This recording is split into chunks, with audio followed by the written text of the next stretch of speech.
Very welcome views. आज हम बात करते हैं मार्केट के रिव्यू की और मार्केट ने इस वीक में कैसा परफॉर्म किया, कितना अच्छा परफॉर्म किया।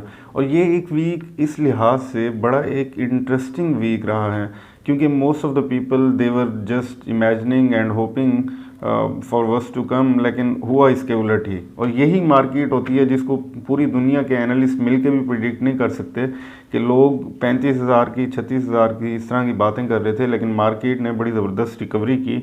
और इस वीक में हमने सारे ना सिर्फ जो लॉसेस थे पिछले वीक्स के उनको कवर करते देखा मार्केट को, बल्कि बड़े अच्छे कुछ शेयर्स ने जंप लिए, बड़ी अच्छी परफॉर्मेंस रही ओवरऑल मार्केट की। और इसमें गवर्नमेंट की पॉलिसीज़ का भी कुछ रोल था, गवर्नमेंट ने जो अनाउंसमेंट्स की थी उनकी भी बात करेंगे। और इसके अलावा ओवरऑल मार्केट को खैर एक्सपोर्ट मिली इंटरनेशनल मार्केट्स की वजह से, which turn the tide in PSX as well.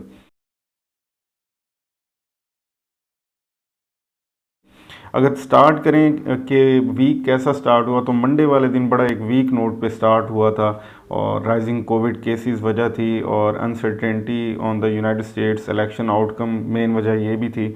और इस वजह से मंडे को हमने देखा कि तकरीबन 775 पॉइंट्स डाउन हुई और फर्स्ट डे पे, और ये 1.94% बनता है, ये काफ़ी ह्यूज है।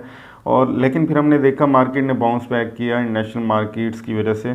और इसकी एक वजह कुछ इकोनॉमिक नंबर्स भी अच्छे आना है, उनकी भी इसमें साथ साथ बात करेंगे। जैसे इन्फ्लेशन के जो परसेंटेज और नंबर्स थे that was softer then expected, और 8.9% ईयर ऑन ईयर बेस पे अक्टूबर में इन्फ्लेशन नंबर्स आए और एस्टीमेट 9.2% का था। इसके अलावा जो सीमेंट्स के ऑफ टेक थे वो भी हाईएस्ट एवर आए और इनकरेजिंग थे बहुत ज़्यादा। इलेक्ट्रिसिटी पैकेज जो स्मॉल और मीडियम एंटरप्राइजेज़ के लिए था वो 50% ऑन इंक्रीमेंटल यूजेज पे जो ऑफ आया, और जनरली सारी इंडस्ट्री के लिए, बाकी लार्ज इंडस्ट्री के लिए 25% ऑफ आया ऑन इंक्रीमेंटल यूजेज। तो इन चीज़ों ने बड़ा मार्केट को सपोर्ट किया। इसके अलावा KSE 100 की अगर ओवरऑल बात करें तो सेकंड डे पे ये 3.5% का गेन दिया, और क्योंकि फर्स्ट डे पे 775 पॉइंट्स नीचे चली गई थी सेकंड डे, और जो कि 1.94% बनता है। सेकंड डे पे फिर हमने बड़ी ज़बरदस्त रिकवरी देखी जिसकी हम बात कर रहे थे अभी, 3.5% का गेन आया। और फिर एक दिन के वक्फे के बाद थर्सडे वाले दिन फिर हमने देखा मोमेंटम था इंटरनेशनल मार्केट्स के साथ, in line with international markets, और चीज़ें क्लियर होने स्टार्ट हो गई थी कि Democrats will take control of White House, जबकि मेजॉरिटी सेनेट में रिपब्लिकन्स की ही रहेगी। और वीक ऑन वीक बेस पे अगर बात करें तो 2.11% का ओवरऑल गेन आया मार्केट में और पॉजिटिव नोट पे बंद हुई।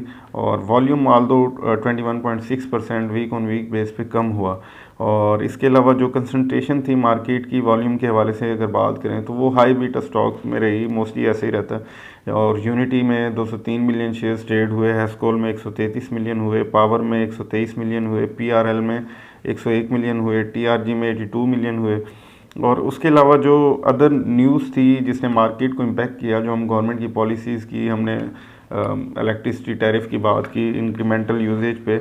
इसके अलावा कुछ और भी पॉलिसीज़ थी विच हेल्प मार्केट बूस्ट। उसमें इकोनॉमिक कोऑर्डिनेशन कमेटी की जो approval I PM package for farmers के लिए, उसमें डिसाइड किया गया कि डैप है जो DAP, इस पे 1000 रुपये रिड्यूस करके सब्सिडी दी जाएगी गवर्नमेंट की तरफ से फार्मर्स को।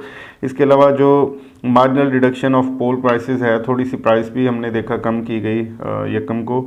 और फिर एक और इम्पोर्टेंट न्यूज़ थी वो ये थी कि supreme court dismiss review petition against GIDC decision, और अलबत्ता ये किया 36 मंथ्स की फर्दर एक्सटेंशन दे दी प्लेयर्स को। और एक और गुड न्यूज़ थी वो ये थी कि FPR की collection exceeded it's target. 1.32 trillion का था टारगेट 4 मंथ्स का, जुलाई अगस्त सितंबर अक्टूबर, क्योंकि 2021 का टैक्स ईयर चल रहा है। और टारगेट था 1.32 ट्रिलियन रुपीज़ और 1.33 ट्रिलियन रुपीज़ की।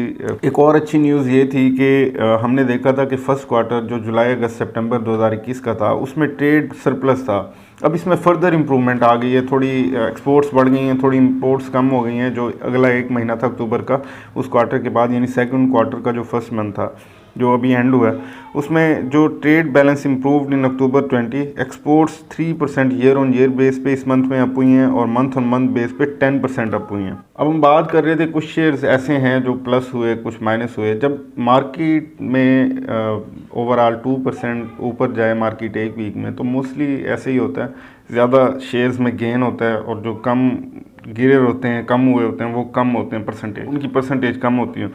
तो इसी हवाले से सबसे जो हाईएस्ट रही इस वीक की वो TRG रही, 17% अप हुआ। अभी मेट्रो बैंक, इस पे तो मैंने ऑलरेडी बड़े सेशंस किए थे और जब ये 27-28 रुपये पे था। अभी मेट्रो बैंक 15% अप हुआ। लोटे केमिकल्स अगेन, इस पे हम बहुत बार बात कर चुके हैं, 14% अप हुआ। FFBL 10% अप हुआ, अगेन इस पे हम बात कर चुके हैं बहुत ज़्यादा। पोल पाकिस्तान ऑयल फील्ड 9% अप हुआ, इस पर भी हम बात कर चुके हैं। तो ये ज़्यादा जो अप हुए हैं इनमें 3-4 पे हम बहुत बार बात कर चुके हैं। और जो कम हुए इस वीक में, इनमें गेट्रॉन इंडस्ट्रीज 7% डाउन हुई, मरी ब्योरी 4%, अटक पेट्रोलियम 3%। परसेंटेज देखें बहुत कम है, बढ़ने वाले 17%, 15%, 14% जा रहे हैं, नीचे गिरने वाले 4%, 3%, 7% इस तरह जा रहे हैं। मार्केट की इस तरह की किसी वीक में परफॉर्मेंस हमें एक सबक ये भी देती है बहुत से नए लोगों को, जो कि बहुत से गुरूज के चुंगल में फंसे होते हैं उनको, कि मार्केट को प्रिडिक्ट नहीं किया जा सकता। बस ये होता है ट्रेंड्स कभी लोगों के चल जाते हैं, मोस्ट ऑफ द वीक्स में नहीं चलते। तो इससे बेहतर होता है कि आप ऐसी पोजीशन लें स्टॉक्स में इन्वेस्टमेंट के हवाले से और ऐसा बैलेंस पोर्टफोलियो बनाएं, साथ कैश इतना रखें कि किसी भी तरह की कोई सिचुएशन आए उसको आप कैटर कर सकें। फॉर एग्ज़ाम्पल जैसे मार्केट में अगर तेज़ी आए तो ऑलरेडी ये ना हो कि आप 100% कैश पे बैठे हों और मार्केट काफ़ी ऊपर चली जाए, आपकी इन्वेस्टमेंट होगी, बैलेंस पोर्टफोलियो होगा बहुत अच्छा, वहाँ से आपको कुछ ना कुछ गेन आ रहा होगा। और मार्केट एकदम से डाउन होती है, स्लम्प होती है, तो ऐसे ना हो आपके पास ज़ीरो कैश हो और आप उस बाइंग अपॉर्चुनिटी से फ़ायदा ना उठा सकें। देखिए मार्केट जब डाउन होती है ये तो कंफर्म बात है कि वो बाइंग अपॉर्चुनिटी होती है।